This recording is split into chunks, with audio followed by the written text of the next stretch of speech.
Sunset by the bay, fresh air, relaxing view, and tambayan. Mga fun activities, live music, mga kainan, fresh seafood market, ilan lang yan. So pwede mo ma-experience in just one place. Here in Seascape Village in Pasay. It's my first time here by the way and we really enjoy it agad. Alam mo yung pagpasok mo pa lang, feel mo na agad na ma-enjoy mo kasi natatanong ko yung magandang spot.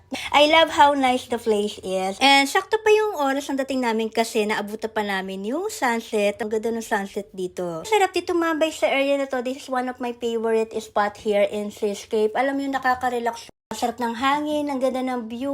So, pwede mong tambayan or after nyo kumain or habang nag-aantay kayo. Aside of that is, marami ding mga fun activities dito like billiards, mini golf, pickleball. Meron ding play park where the kids can enjoy and many more. So, pwede mo daling talaga yung kids mo. Perfect talaga siya sa family and barkada. And one of my favorite part is where you can see and select fresh seafoods and have the resto cook them for you. So, dito nga pala ako bumili sa Court Ilonggo. And ang daming choices. Grabe ang lalaki ng mga seafoods nila dito. I chose naman Damaso sa Paluto. Ang ganda nung place na pinili ko. Pinili ko yung sa labas na part kasi ang sarap nung hangin kasi dito while enjoying the live music. Of course, the best part is the food. Kainan na. I love how well they cook exactly what I want. Doon sa mga fresh seafoods na binili ko, ang sarap lahat.